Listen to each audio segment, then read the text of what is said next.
తెలంగాణ రాష్ట్ర అసెంబ్లీ సమావేశాలు ఈ మధ్యన జోరుగా హుందాగా సాగుతున్నాయి.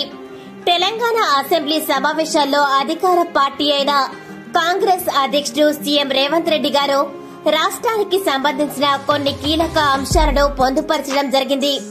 ఈ మేరకు బీఆర్ఎస్ నాయకుడు కేటీఆర్ గారు అధికార పార్టీని ఉద్దేశించి కొన్ని కీలకమైన విమర్శలు చేశారు. దీనికి సీఎం రేవంత్ రెడ్డి గారు సమాధానమిస్తూ 25 సంవత్సరాలుగా రాజకీయాల్లో ఉన్నారని బదన చేస్తుంటారు. కేసీఆర్ గారికి కానీ ఆయన అసెంబ్లీకి అడుగు పెట్టరు.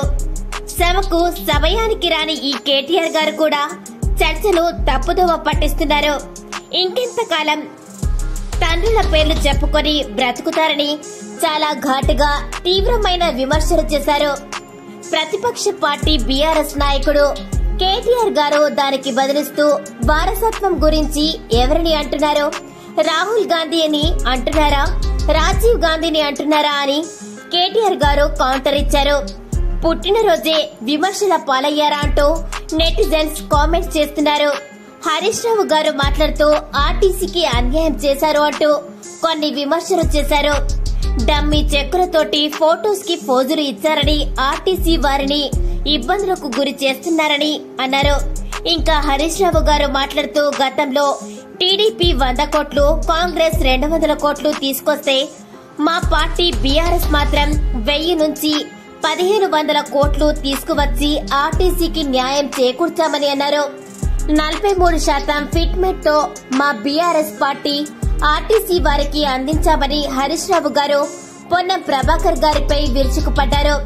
ఆర్టీసీని ఎప్పుడు ప్రభుత్వ ఉద్యోగస్తులుగా చేస్తారు, ఎప్పుడు ఆమోదం తెలుపుతారు అని హరీష్ రావు గారు మరో ఘాటు విమర్శ చేశారు. దీనికి పొన్నం ప్రభాకర్ గారు సమాధానమిస్తూ గత 10 సంవత్సరాల్లో తప్పులన్నీ మీరు చేసి ఇప్పుడు మేము అదే చేస్తున్నామని అనుకోకండి అని ఆయన అన్నారు. ఆర్టీసీని ఒక గాడిలో పెట్టే బాధ్యత మా ప్రభుత్వం తీసుకుంటుందని, దానికి కొంత సమయం పడుతుందని, ఆర్టీసీ వారికి డబుల్ పేమెంట్స్ ఇస్తున్నామని చాలా ఘాటుగా విమర్శిస్తూ సమాధానమిచ్చారు. ఈ సమయంలో హరీష్ రావు గారు ఒక ఘాటైన విమర్శ చేశారు. మాకు సమయం ఇవ్వడం లేదని, కమ్యూనిస్టు పార్టీ అయిన సాంబశివరావు గారికి మాత్రం మీరు ఎక్కువ సమయం వెచ్చిస్తున్నారని, మేము కూడా ప్రతిపక్షమే కదా, మాకు ఈ చిన్న చూపు చూడడం మంచిది కాదని మీరు గుర్తించాలి అని స్పీకర్ గారిపై ధ్వజమెత్తారు. రేవంత్ రెడ్డి గారు బదిలిస్తూ కార్మిక కష్టాలు తెలిసినటువంటి కమ్యూనిస్టు పార్టీలకి అవకాశం ఇస్తే ప్రభుత్వానికి మంచి సూచనలు అందుతాయని, తెలంగాణ రాష్ట్ర కార్మికుల కష్టాలకి ఫలితం ఉంటుందని, దీనిలో ఎటువంటి లొసుగు లేదని ప్రతిపక్ష నేత హరీష్ రావు గారికి సీఎం రేవంత్ రెడ్డి గారు బదిలిచ్చారు. సీఎం రేవంత్ రెడ్డి గారు ఇంకా మాట్లాడుతూ గతంలో 10 సంవత్సరాలు అధికారంలో మీరు చేసిన తప్పుల్ని మేము కూడా చేస్తామేమో అని ఆశలు పెట్టుకోవడం మానేయాలని, మేము సరిదిద్దుకొని రాష్ట్రాన్ని ముందుకు తీసుకువెళ్తామని, మాది ప్రజా సంక్షేమం కోరే పార్టీ అని సీఎం రేవంత్ రెడ్డి గారు ఘాటైన విమర్శలు చేశారు. ఏది ఏమైనప్పటికీ బీఆర్ఎస్ నేతల్లో మళ్లీ ఆ జోష్ కనిపిస్తుందని కార్యకర్తలు, అభిమానుల్లో ఆనందం వ్యక్తం చేస్తున్నారు.